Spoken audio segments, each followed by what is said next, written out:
दिन मुगुड़ साहब दादा साहब मुल्ला है, 1 किलोमीटर है मेरा नाम। सिर्फ आप मुल्ला कहेंगे तो चल जाएगा जी। मुल्ला मुल्ला सब मिलकर कहो मुल्ला। मैं मस्जिद में मुल्ला था, नमाज पढ़ाया करता था, अज़ान भी मैं ही देता था। मुसलमानों को देखे हैं आप? यस और नो? अंग्रेजी भी जानते हैं आप? बहुत अच्छा लग रहा है जी मुझे।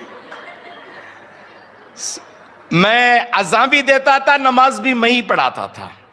चर्च में घंटी बजाने वाला एक होता है और स्टेज पे आकर सरमन देने वाला दूसरा होता है। मस्जिद में भी वैसे ही होता है, अज़ान देने वाला एक होता है और नमाज पढ़ाने वाला दूसरा होता है। हमारे मस्जिद में कोई नहीं थे, अज़ान भी मैं ही देता था, नमाज भी मैं ही पढ़ाता था। अल्लाहु अकबर अल्लाहु अकबर कह देता था और नमाज भी मैं ही पढ़ाता था। 17 साल की उम्र तक मेरे गांव में मुझे यह भी पता नहीं था कि हिंदू और मुसलमान को छोड़कर दुनिया में कोई और जात है, कौम है, मजहब है। इतना अनजान था मैं, इतना अनपढ़ था मैं, इतना गरीब या उस इनसिग्निफिकेंट इलाके से आया हुआ इंसान था। मैं 17 साल की उम्र तक यीशु मसीह के बारे में बिल्कुल न जानने वाला, आज हजारों की तादाद में ऐसे लोगों को यीशु मसीह के बारे में बताने के लिए परमेश्वर मुझे सहायता किया। मैं परमेश्वर का धन्यवाद देना चाहता हूं। हमारे गांव में एक छोटी सी मस्जिद थी। जैसे मैंने बताया, मैं ही अज़ान देता था और नमाज में ही पढ़ाता था। बड़ी मुश्किल से चंद लोग नमाज को आया करते थे, वो भी बूढ़े लोग जो नौकरी नहीं है, काम नहीं है, रिटायर्ड हुए हैं, कोई नहीं आता था। बाजू गांव में मस्जिद में नमाज के लिए बहुत सारे लोग आ रहे हैं। मैं लोगों से कहता था, बस बाजू गांव में लोग आ रहे हैं लेकिन हमारे मस्जिद को नहीं आ रहे। तबलीग जमात में घुस गया मैं। तबलीग जमात एक इस्लामिक ऑर्गेनाइजेशन है जिसको ग्रास रूट मूवमेंट कहते हैं। 157 ममालिकों में, मुल्कों में आज ये ऑर्गेनाइजेशन फैली हुई है। उसमें मैं काम करना शुरू कर दिया और हर मुसलमानों के घर घर जाकर बुलाता था। और ये तबलीग जमात का एक स्लोगन है, मुसलमानों मुसलमान बनो। मुसलमानों मुसलमान बनो कहते थे। मैं भी एक ऐसे शुरू कर दिया। और हमारी, जब मैं कॉलेज पढ़ाई कर रहा था और 18, 19, 20 साल की उम्र थी मुझे, और बहुत सारे लोगों को लाते थे और मैं लखनऊ जाकर कुरान पढ़ना चाहता था, मौलवी बनना चाहता था और इस्लाम के बारे में प्रचार करना चाहता था। घर घर जाकर, रमज़ान का महीना जब आ जाता था तो तुम्हें मालूम होगा कि अगर आप मुसलमान को जानते हैं तो रमज़ान के महीने में मुसलमान रोज़ा रखते हैं।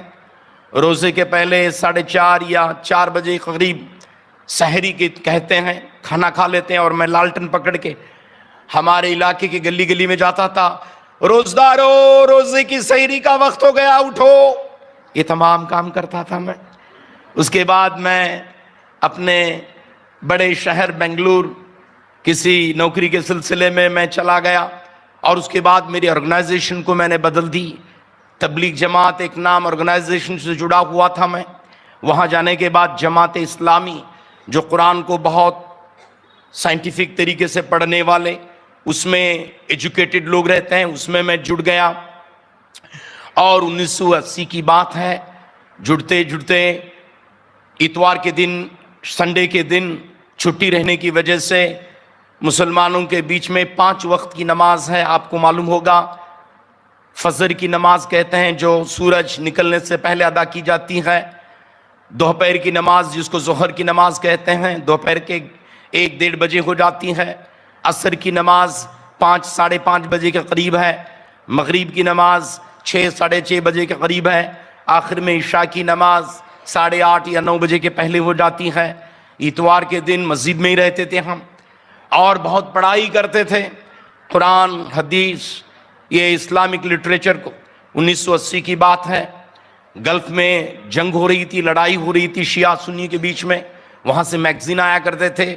हम दुआ करते थे, अल्लाह सलामती और अमन को फैला दें, मुहैया कर, ऐसे दुआ करते थे। होते होते ऐसे हो गया कि जिहाद के बारे में पढ़ाई हो रही थी और जिहाद के बारे में मुझे ज़्यादा पसंद नहीं आया। उसके बारे में आप तमाम को ज़्यादा मालूमात नहीं होगी, इतना ही है कि इस्लाम फैलाने के लिए जो कुछ होता है वो करो, जिहाद भी करना है तो कर दो। ऐसा एक अकीदा, ऐसा एक विश्वास मुसलमानों के बीच में है। मुझे बिल्कुल उसके बारे में पसंद नहीं आया। बहुत सारे सवालात मेरे मन में उग रहे थे। अल्लाह के नाम से अल्लाह के बंदों को कत्ल करना, नऊजुबिल्लाह, या कभी भी कबूलियत के लायक नहीं है, कबूल कर नहीं सकते। ऐसे कशमकश हो रही थी। उस दौरान केरला के 2 लोग मेरे कमरे में आकर यीशु मसीह के बारे में बताना शुरू कर दिए।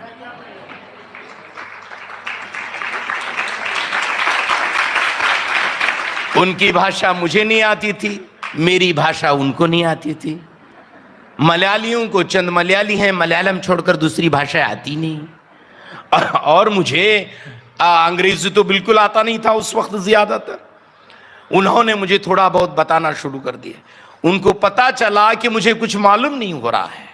उसके बाद एक भाई को ले आए जिसका नाम सिराजुद्दीन अंसारी था, जो वेस्ट बंगाल के थे। वो खुद मुसलमान थे। यीशु मसीह को कबूल करके एसएबीसी में बीडी की, बैचलर ऑफ डिविनिटी कहते हैं, बाइबल के सिलसिले में जुड़ी हुई डिग्री है वो।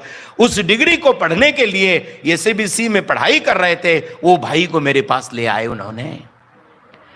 उन्होंने आकर यीशु मसीह के बारे में मुझे कुरान से बताना शुरू कर दिए। यीशु मसीह के बारे में भी कुरान में बहुत सारी चीजें बताई गई हैं। मसीह माजिजाना तरीके से बगैर बाप के पैदा हो गए, मतलब आश्चर्य तरीके से पैदा हो गए। बगैर पाप के उन्होंने जिंदगी गुजारी।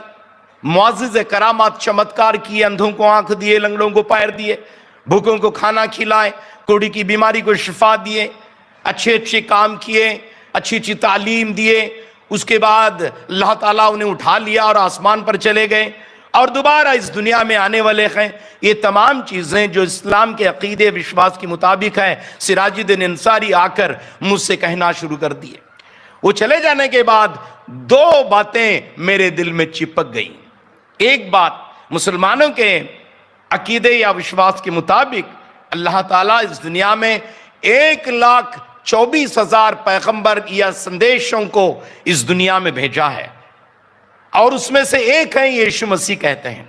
मेरे मन में सवाल ये आ गया, 1,24,000 पैगंबर अल्लाह ताला इस दुनिया में भेजा है, लेकिन माजिज़ाना तरीके से, आश्चर्य तरीके से बगैर बाप के पैदा हुआ एक ही पैगंबर, एक ही वली अल्लाह, एक ही नबी, वो यीशु मसीह है।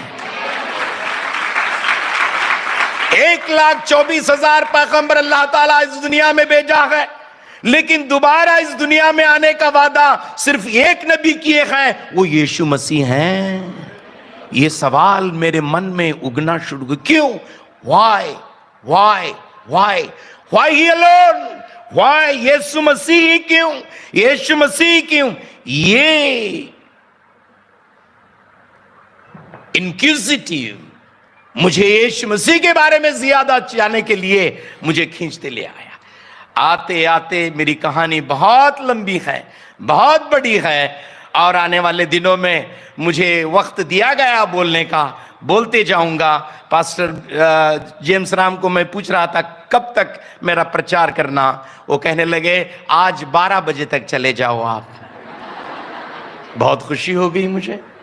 जिंदगी में पहला एक कन्वेंशन मेरी जिंदगी में आ रहा है रात के 12 बजे तक।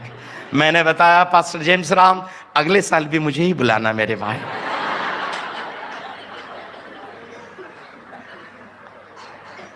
तकरीबन 8 महीने की कश्मकश होती रही मुझे। कुरान या बाइबल, मस्जिद या चर्च, क्रिश्चियनिटी या इस्लाम, बहुत सारी चीजें इसमें आकर्षित कर रही।